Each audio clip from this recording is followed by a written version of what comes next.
ఆదికాండము 18వ అధ్యాయంలో ఉన్న 33 వచనములు. మరియు మమ్రే దగ్గరనున్న సింధూర వనములో అబ్రాహాము ఎండవేళ గుడారపు ద్వారమందు కూర్చునియున్నప్పుడు యెహోవా అతనికి కనబడెను.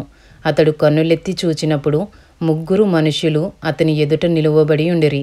అతడు వారిని చూచి గుడారపు వాకిట నుండి వారిని ఎదుర్కొనుటకు పరిగెత్తి నేల మట్టుకు వంగి, ప్రభువా, నీ కటాక్షము నా మీదనున్న ఎడల ఇప్పుడు నీ దాసుని దాటిపోవద్దు. నేను కొంచెము నీళ్లు తెప్పించెదను.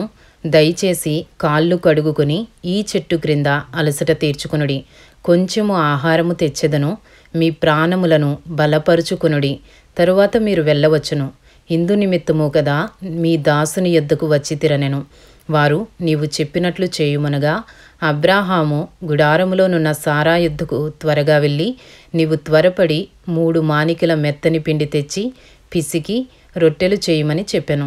మరియు అబ్రాహాము పశువుల మందకు పరుగెత్తి ఒక మంచి లేత దూడను తెచ్చి ఒక పనివానికి అప్పగించెను.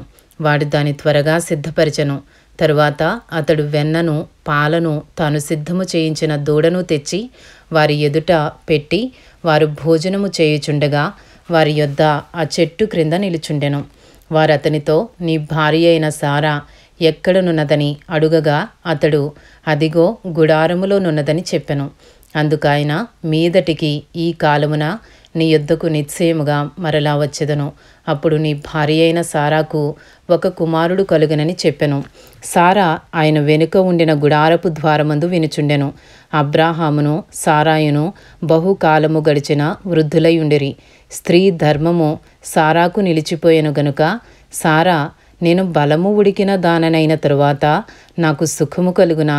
నా యజమానుడును వృద్ధుడై ఉన్నాడు కదా అని తనలో నవ్వుకొనెను.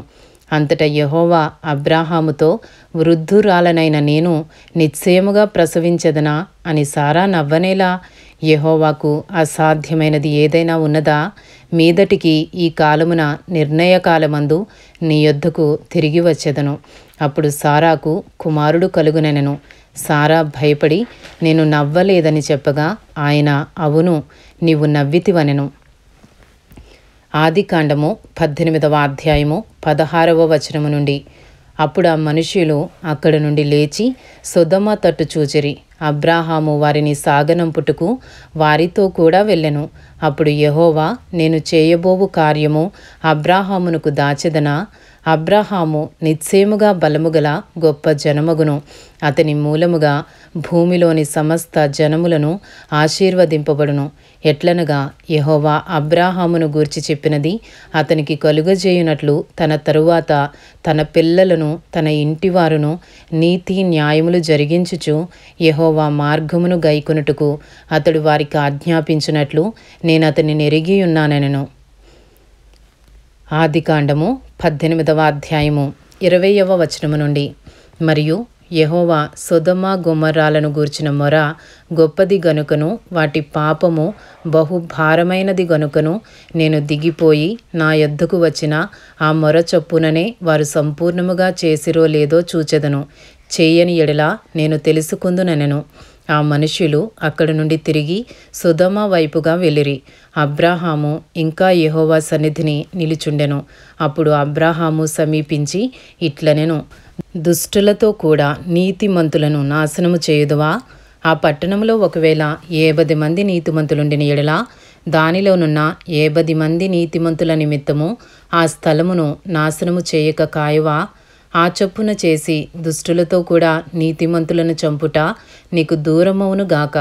నీతిమంతుని దుష్టునితో సమముగా ఎంచుట నీకు దూరమవుగాక. సర్వలోకమునకు తీర్పు తీర్చువాడు న్యాయము చేయడా అని చెప్పినప్పుడు యెహోవా, సొదొమ పట్టణములో 70 మంది నీతిమంతులు నాకు కనబడిన ఎడల వారిని బట్టి ఆ స్థలమంతటినీ కాయుదుననెను. అందుకు అబ్రాహాము, ఇదిగో ధూళియు బూడిదయునైన నేను ప్రభువుతో మాటలాడ తెగించుచున్నాను.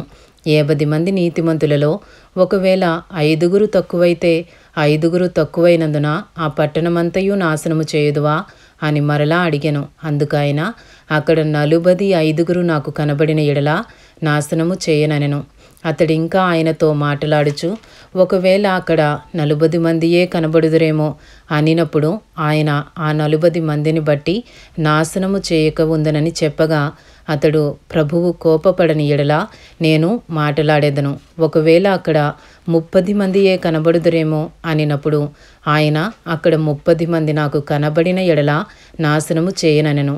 అందుకతడు, ఇదిగో ప్రభువుతో మాటలాడ తెగించి తిని, ఒకవేళ అక్కడ 20 మంది కనబడుదురేమో అనినప్పుడు ఆయన ఆ 20 మందిని బట్టి నాశనము చేయకుందుననగా, అతడు ప్రభువు కోపపడని ఎడల నేను ఇంకొక మారే మాటలాడేదను. ఒకవేళ అక్కడ 10 మంది కనబడుదురేమో అనినప్పుడు ఆయన ఆ 10 మందిని బట్టి నాశనము చేయకయుందుననెను. యెహోవా అబ్రాహాముతో మాటలాడుట చాలించి వెళ్ళిపోయెను. అబ్రాహాము తన ఇంటికి తిరిగి వెళ్ళెను. ఇంతటితో ఆదికాండము 18వ అధ్యాయంలో ఉన్న 33 వచనములు పూర్తి చేయబడినవి.